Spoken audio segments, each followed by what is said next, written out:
Pas menghitung di angka ke-7, ia menyadari bahwa hal ini benar-benar ganjil.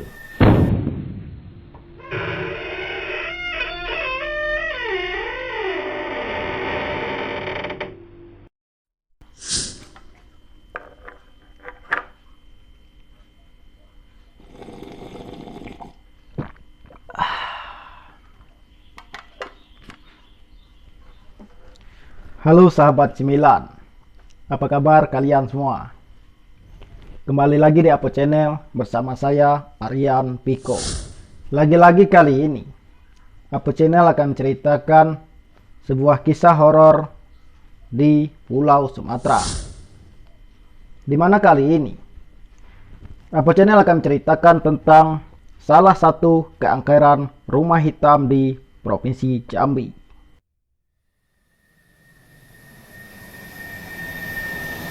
Namun sebelumnya nih guys, Apo Channel ucapkan terima kasih kepada kalian semua yang udah bantu like, comment, and subscribe channel ini. Sebab tanpa kalian semua, channel ini tidak akan mampu berkembang dan bukanlah apa-apa. Tanpa menunggu lama-lama nih, langsung aja nih kita kepada inti ceritanya. Di Cemilan, cerita misteri kalangan.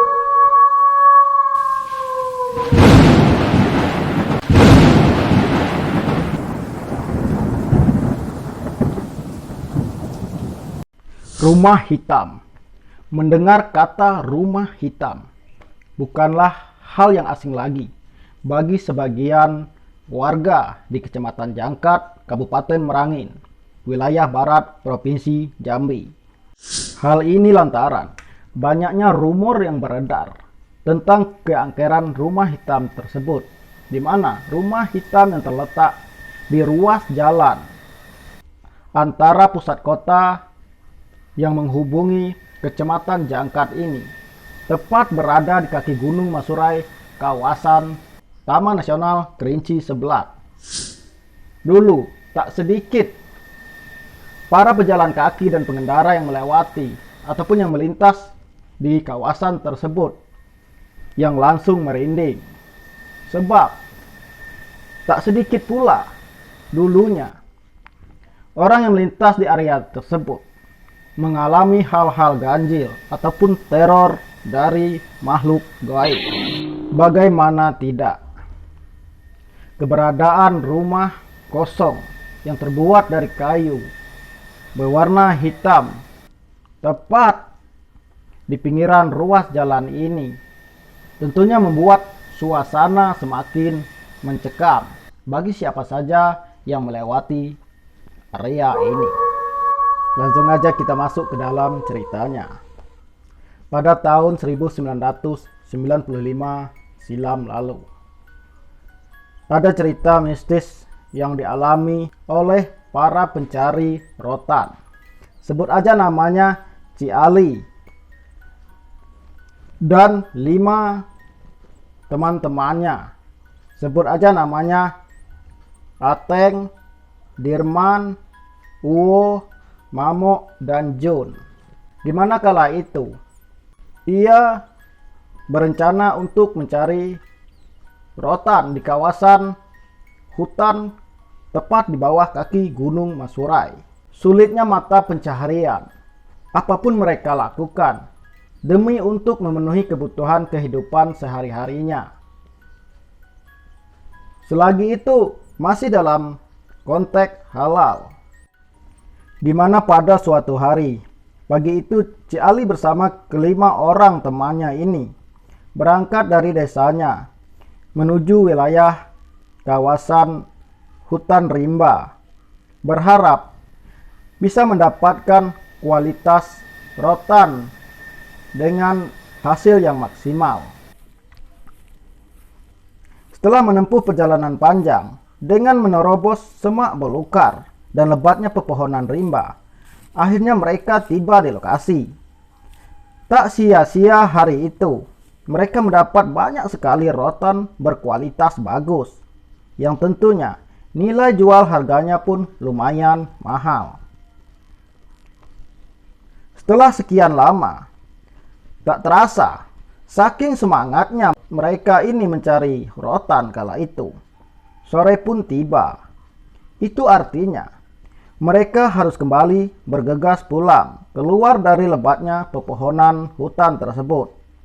Kanti-kanti, kita cepat segera keluar dari sini. Jangan sampai kita kemalaman di Siko, kata Ci Ali. Di tengah perjalanan pulang, dengan memikul rotan di pundaknya masing-masing, dari hasil pencarian mereka hari itu, tiba-tiba hujan turun dengan kapasitas guyuran yang cukup lebat. Setelah sekian lama berjalan kaki, guyuran hujan juga belum mereda. Suasana sudah mulai gelap. Tiba-tiba, salah satu kerabatnya bernama Uwo langsung nyeletuk. Kanti-kanti, perjalanan menuju ke desa masih lumayan jauh nih. Ada baiknya kita berteduh baik di rumah kosong di pinggir ruas jalan sano. Celetuk Uwo sambil menunjukkan arah rumah yang dimaksud. Tanpa berpikir panjang, akhirnya mereka pun sepakat untuk berteduh. Tak selang beberapa lama, sekira pukul 6 sore, akhirnya mereka tiba di rumah tersebut. Sesampainya di sana, mereka pun langsung menghidupkan api menggunakan rantingan kayu yang ada di sekitar rumah itu, guna menghangatkan badan mereka yang udah basah kuyup. Setelah sekian lama mereka berteduh, jam udah nunjukin pukul 8 malam. Namun hujan belum juga mereda. Hal ini tentu tidak memungkinkan bagi mereka untuk melanjutkan perjalanan pulang. Setelah berunding, akhirnya mereka sepakat untuk menginap di rumah tersebut. Disinilah kejanggalan-kejanggalan aneh dimulai. Di mana kala itu, tepat sekitar jam 10 malam. Saat itu tepatnya, Ci Ali bersama Uwo dan Mamok lagi asik mengobrol santai. Sementara Jun, Ateng, dan Derman udah terlelap tidur. Mungkin mereka sangat kecapean malam itu. Saat lagi asik mengobrol, tiba-tiba ia sontak terdiam seketika. Tepat dari arah luar depan rumah, terdengar seperti ada suara langkah orang yang melintas di jalanan. Mereka yang penasaran langsung mengintip dari sela-sela dinding rumah tersebut. Mereka sangat terkejut saat mengintip dari sela-sela dinding itu. Terpantau di luar, ia tidak melihat ada cahaya senter ataupun orang yang melintas sekalipun.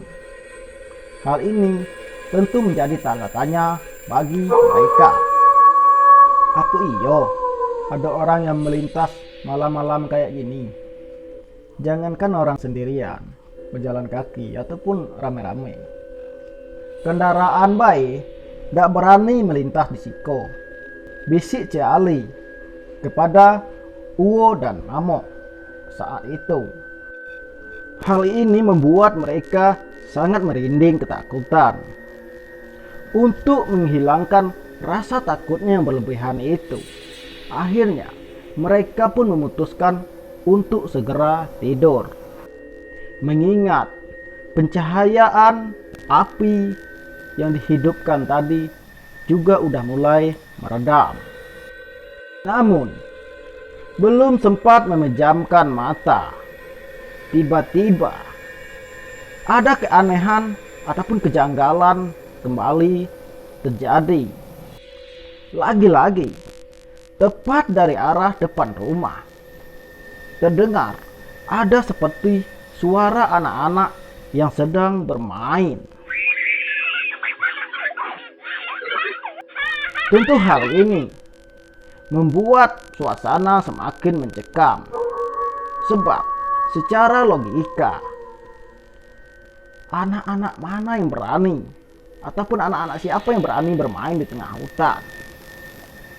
Mereka yang menyadari bahwa hal ini ada yang tidak beres. Mereka pun akhirnya berusaha memejamkan matanya, hingga akhirnya bisa juga terlelap tidur. Akan tetapi, saat tepat di tengah malam, di mana kala itu salah satu dari mereka, yaitu Cik Ali, tiba-tiba kebelet pengen pipis. Baru saja ingin beranjak dari tidurnya, lagi-lagi ia dikagetkan oleh sesosok makhluk, di mana samar-samar saat ia baru duduk dari tidurnya, dia melihat persis di samping si Dirman, yang dimana kala itu dia tidur paling ujung. Tepat di sebelahnya ada sesosok makhluk yang sangat aneh juga ikut berbaring, di mana terlihat samar-samar malam itu berwarna putih, rambutnya panjang, namun tak terlihat wajahnya yang jelas, mengingat juga hanya menggunakan senter kecil yang ia siapkan memang sebelum berangkat untuk menuju ke hutan. Ia malam itu sangat ketakutan. Ia yang mengira awalnya ini hanyalah ilusi saja. Akhirnya memberanikan diri untuk menghitung secara pelan-pelan jumlah anggota dari mereka. 1, 2, 3, 4, 5, 6, 7. Pas menghitung di angka ke-7, ia sangat ketakutan. Sebab kelebihan ini merupakan hal ganjil. Malam itu rasanya ia ingin pura-pura pingsan saja. Sebab ketakutan mulai dari sebelum tidur hingga saat itu membuat ia benar-benar hiut nyalinya.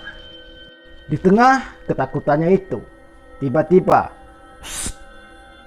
dia dibisiki oleh Uwo dan Mamo sebagai tanda kode bahwa menyuruh Cik Ali untuk berdiam dan berbaring kembali. Ternyata Uwo dan Mamo telah menyadari adanya keganjilan itu sebelumnya. Tampak dari raut wajah mereka berdua, ia sangat takut dan menggigil saat itu. Tentunya kalian bisa bayangi, bila kalian di posisi Cik Ali, Uwo dan Mamo ini tidur di tengah-tengah anggotanya. Akan tetapi ada anggota baru nih yang juga ikut nimbrung tidur di samping di antara mereka ini. Tentunya hal ini membuat suasana sangat menakutkan.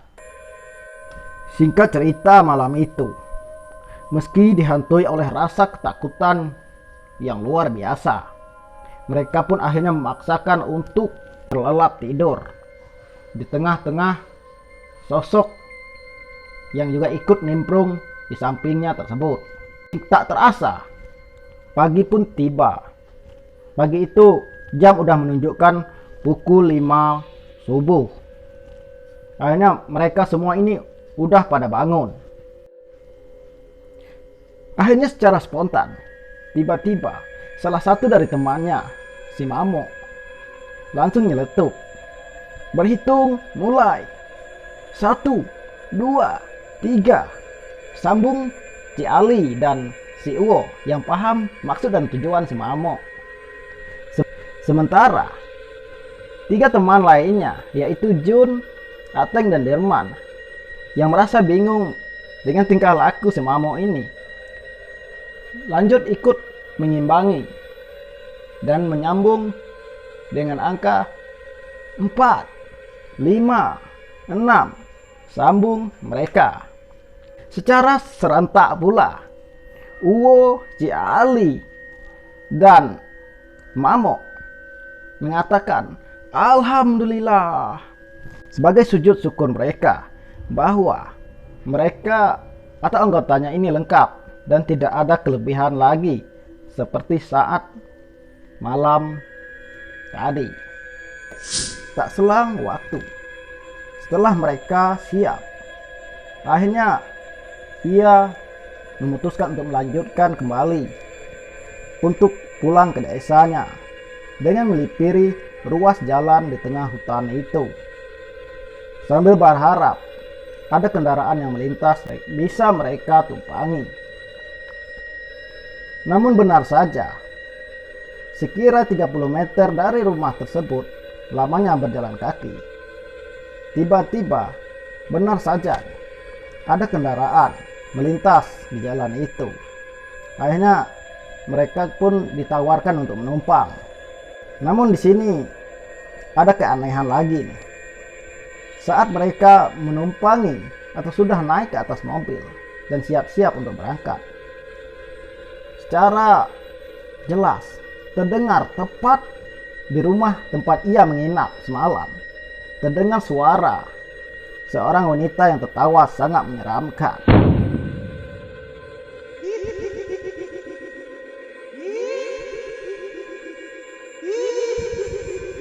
Mereka yang ketakutan, termasuk supir yang baru saja menumpanginya itu, langsung mengendarai mobilnya dengan kencang hingga akhirnya mereka tiba di desa.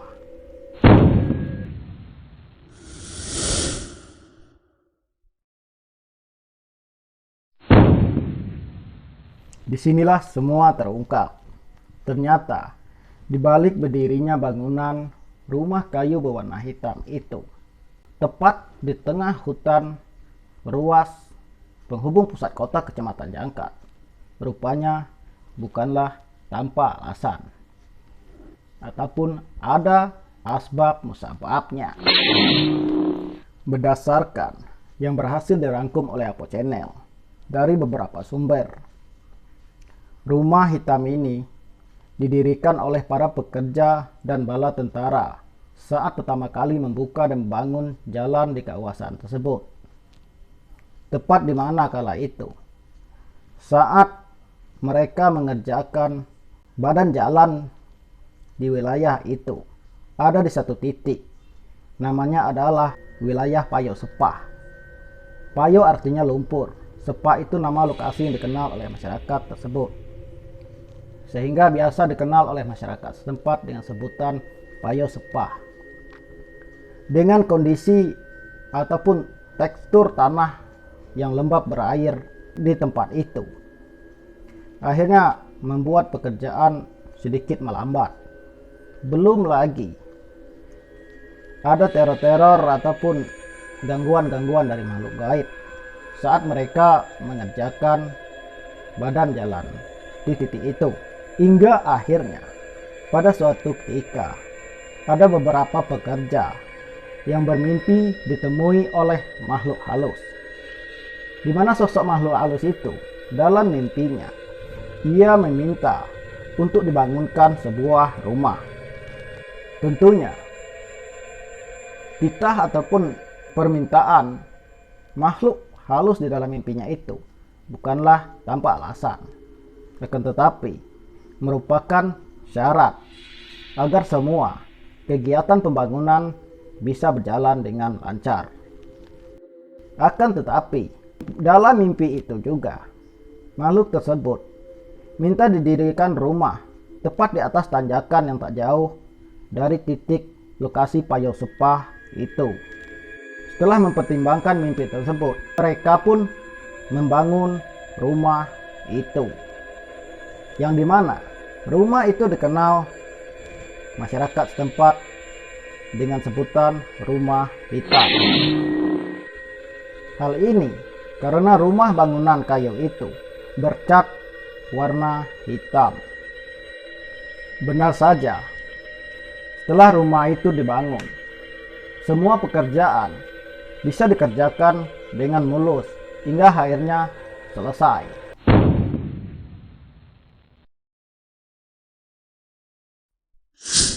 Oke, demikianlah cerita ini saya bawakan. Kehadiran makhluk gaib ataupun makhluk halus di tengah-tengah kita. Janganlah membuat kita menjadi takut. Akan tetapi itulah cara Tuhan menunjukkan bahwa di alam semesta ini kita hidup berdampingan ataupun dua alam, tetapi bukan tetangga. Oke, sampai jumpa di video-video berikutnya. Terus pantengin terus channel ini. Bye.